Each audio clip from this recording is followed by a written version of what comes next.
You ready, Turner? Let's take him home. Yeah.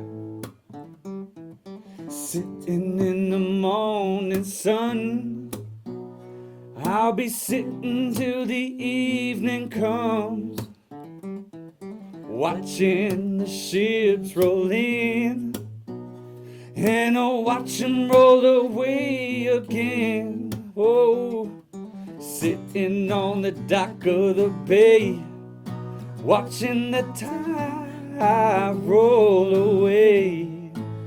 Yeah, sitting on the dock of the bay, wasting time. Yeah. Woo!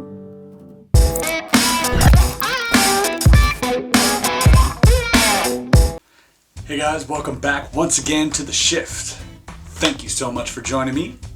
So I just got back from California and that was amazing. So got to hang out with my good friend Peter Turner, also Hudson Taylor, as well as the rest of the Murphy's Magic crew. We hooked up the At the Table live lecture, which was a fantastic and phenomenal success. So if you guys watched it, I'm sure you know how much of a treat it was, and if not, you can still purchase the download and the DVD will come out soon, so check that out. I'll leave the link below.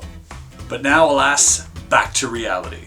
As you can see, I'm back in my office, and this week we have a pretty cool show for you guys, actually.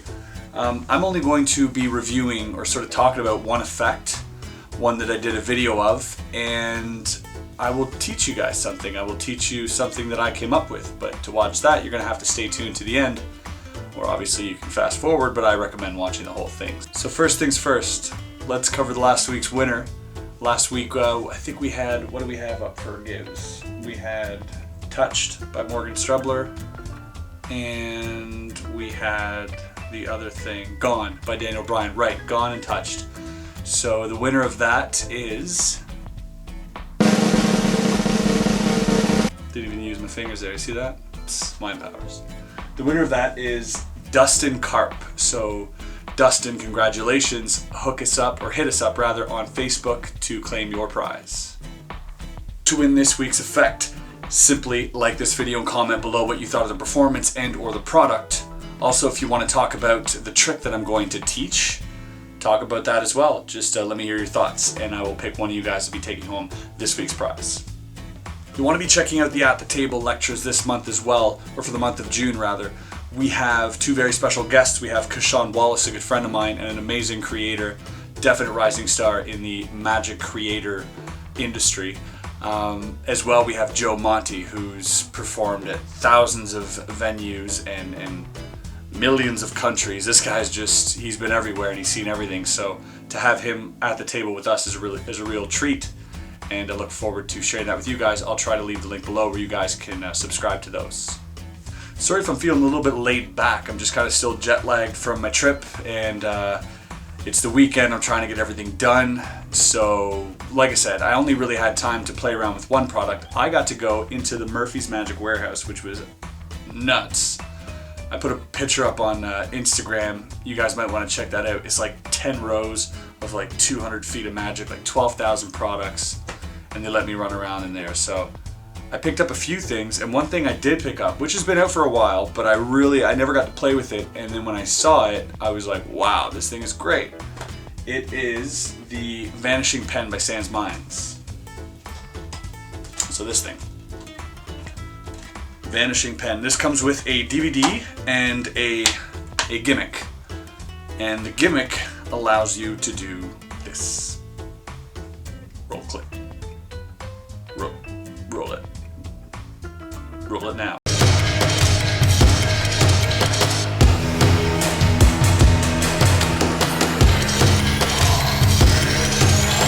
Killing all these rappers, you would swear I had a hit list. So that was a short performance of Vanishing Pen. Now, disclaimer, the pen doesn't float. I made it float all on my own with my magical powers. But one thing I did find out, which was really cool, that you can not only make it vanish, but you can make it appear rather visually. So that was cool. I actually had more fun making it appear than vanish. On camera, looks great. in person looks greater for both, for the Vanish and the production. The Vanish is so cool because you hand out a regular pen, it's given back to you, slop slop. You put it into a napkin, they hold onto the napkin, they can touch both ends. You can even show them the pen. Here's a great thing, you can even tap it on the table and it's super solid. Put it in the napkin, they hold it here, and now you build up this nice moment. I performed this, I just didn't get it on camera. I was playing around with it for a ton. But watch this. So you go like this, and they just hold it, and you just go slowly, and then wham! You slam it together. And at first, performing this, I was like, ugh, I feel like this is gonna go through my hand or something. But you know what? So does the audience member. So when it's crushed to nothing into a napkin, and then the pen reappears somewhere else, let's say in their pocket or in your pocket, all of which are great. It makes for a really organic, great visual magic and super easy to do. You can perform it right out of the box. So I definitely recommend getting Vanishing Pen if you don't have it yet. The gimmick is well constructed and should last you a lifetime. It's really well done. Wilt's Eye on the DVD tells you how to maintain it if anything goes wrong, but it really shouldn't. I think it's one of those things that'll just always have on you and it'll be good till the end of time. I can't guarantee that obviously, but yeah, you know what I mean. So that's it for the deal. Yeah, sorry guys, I only had one product this week. I wish I could do more. Next week, however, will be a jam-packed shift. We'll be looking at, I think we're gonna take a look at imprint as well as something else. I know a lot of you guys have been requesting that, so do stay tuned next week for that. But before I leave you, I'd like to leave you guys with a little tricky poo. Something I came up with. It's sort of my take on the karate coin, but done with a card. So the karate card. I call it... Yes, I know. So here's a quick performance. I did this on Instagram a while back, and I think a lot of you thought that I slammed the card out of frame.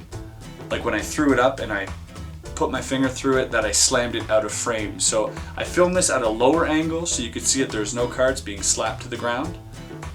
And so have a look, and I'll teach you guys how to do this after this.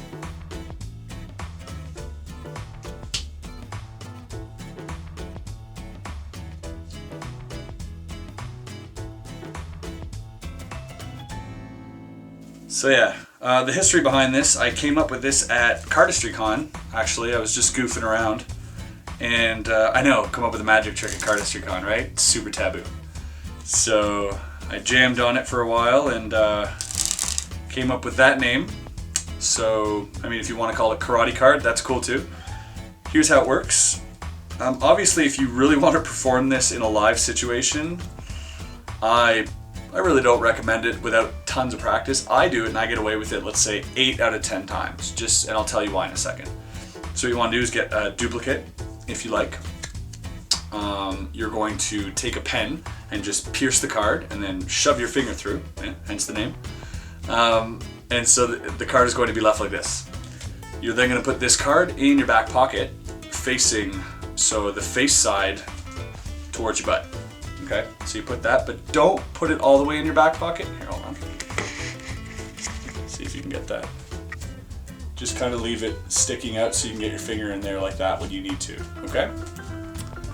Next up, so your other duplicate, I do not have a duplicate in this case, but let's pretend this is another 9 of diamonds. This card is going to be on top. You're going to show it, right? Here you're going to do a move, which I came up with, which I taught in, I think, one of the first shifts, maybe episode 3 or 5 or something.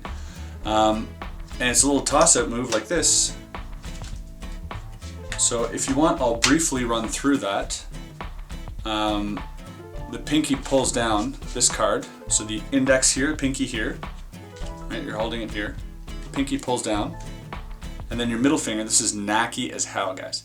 The middle finger, once you've done that, there's a little gap here, little edge. Your middle finger goes through that little edge. And then you build up this pressure between the pinky and the middle finger. So the index and the pinky are holding it, and the middle finger is pushing it upwards. And as soon as you let go of the pinky, this is what happens, and you kind of flick it with your fingers in this action, and it sort of gets the, sorry I was looking at the camera. So that's the move. Blatantly missed that one. So that's the move. If you don't know that move, something else you can do if you're familiar with perhaps the hot shot, where you take it from, I haven't done this in a while, take it from the middle. Okay, that obviously wasn't good. So you take it from boom, boom, boom, and this you can actually have a selection, which is kind of cool. And you can throw it out. I really am not good at this. You know, whatever one you want to use, you can use. This is another one I came up with. So whatever card toss you want to use, I'm just really comfortable with this one. This is the one I use all the time. So once you're getting ready, you show that card, you turn to the side, your hand drops down. Now what I'm doing is I'm going to reach in my back pocket, stick my finger through that, toss this one up, and I'm going to slam my hand down and catch it in palm. Now I know how impossible that sounds, and trust me, it's I've been doing it for so long that it comes to second nature.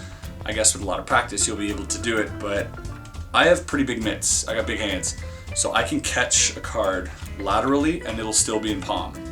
So I have the advantage of having almost every single angle of the card being completely covered. I would say 70 to 80% of the time, which is why I can get away with it. So once you're back here, boom, it looks like I just penetrated the card, but actually I caught it in cop, and that'll happen more often than not. So you either catch it in cop, in palm, in lateral palm.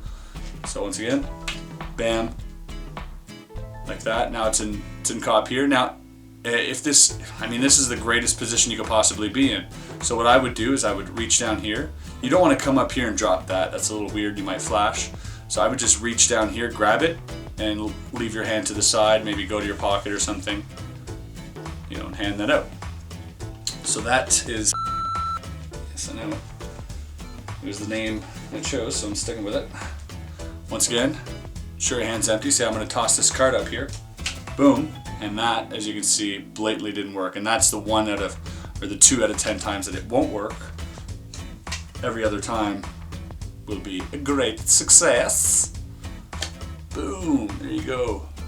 So that is my sort of take on the karate card. Hope you enjoyed it. Let me see your face one more time. Let me see mine, actually. So guys, hope you enjoyed this, and yeah, that's it for me this week. Leave a comment below to win next week's prize. Like this video, tell me what you thought about perhaps the move I taught, and how much you hate me for trying to learn it and not succeeding, but I love you anyways. And I will see you guys next week for another edition of The Shift. Have a safe weekend for what's left of it, and we'll catch you next time. Peace out.